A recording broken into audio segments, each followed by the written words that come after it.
because we're all children at heart, I think. So I brought, in case we did have little guys, I brought my lion, Judah, because kids like stuffed animals.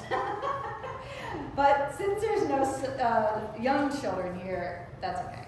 I'm going to read If Jesus Came to My House. And really, it's a good book for all of us. We were all children at one time, and I think it's relatable. So, if Jesus came to my house. Okay. So, I'll show you the pictures after. I always tell the kids I've got to read it, and then I'll show you. If Jesus came to my house and knocked upon my door, I'm sure I'd be more happy than I've ever been before. If Jesus came to my house, I'd like him best to be about the age that I am and about the height of me. I'd run downstairs to meet him, the door I'd open wide, and I would say to Jesus, "Oh, won't you come inside?" And then all the kids say, I can't see the pictures. I can't see the pictures. Yeah, well, there's Jesus, and there's whoever you are, and a little dog. I'd offer him my rocking chair. It's such a comfy seat. And at the pleasant fireplace, he'd warm his little feet. My kitten and my puppy dog would sit beside his chair, and they would be as pleased as I at seeing Jesus there. Then I would put the kettle on to make a cup of tea, and we would be as happy and as friendly as could be.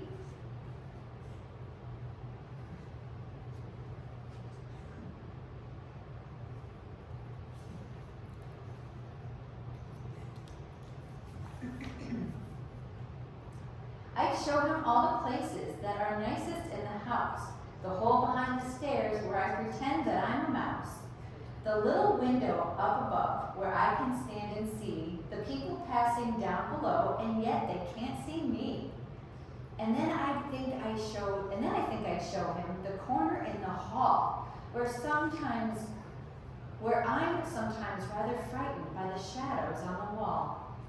I always have to hurry when I'm going past at night, but hand in hand with Jesus, I'd be perfectly all right.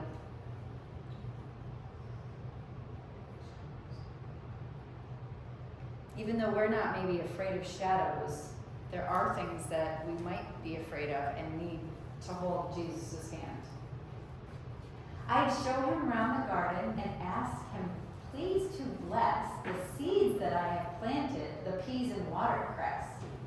And if the flowers I planted were blooming on that day, I'd pick a bunch of all the best for him to take away. Then while he held the basket, I would gather 2 or 3 of the ripest rosy apples from my special apple tree. And all the little birds would come and twitter above for joy at seeing Jesus in the garden that they love.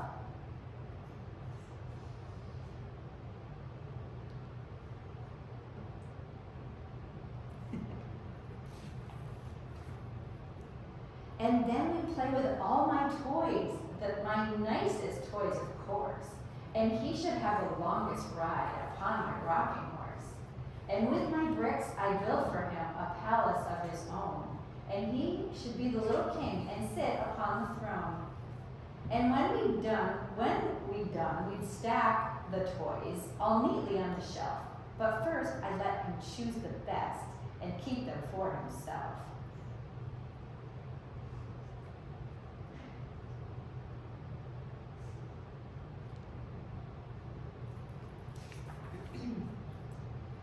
And when at last the day was done and shadows crossed the sky, I'd see him to the garden gate, and there we'd say goodbye.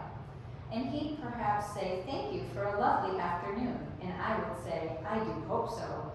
You'll come back very soon." And then he'd smile and wave goodbye, and so would end our day. But all the house would seem to smile because he'd been our way.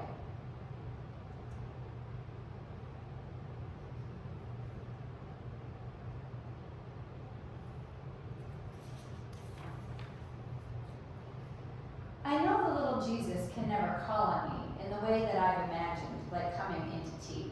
But I can go to his house and kneel and say a prayer. And I can sing and worship him and talk with him in there. And though he may not occupy my cozy rocking chair, a lot of other people would be happy sitting there. And I can make him welcome, as he himself has said, by doing all I would do for him for other folks instead.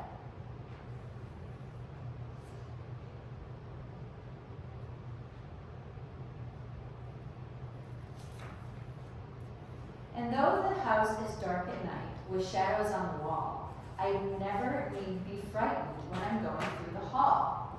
Although I cannot see him, I still can feel him near, to understand and hold my hand and drive away my fear. The flowers in my garden he may not pick himself, but someone else would like them upon his mantel shelf. So if I know of anyone who's old or ill or sad, I'll take them there for Jesus' sake and help to make them glad.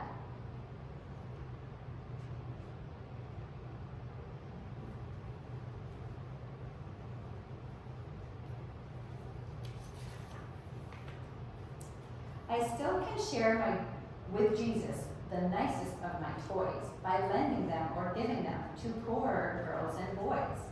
And though he may not visit me as I have wished he would, yet even so he'll bless my house if I am kind and good.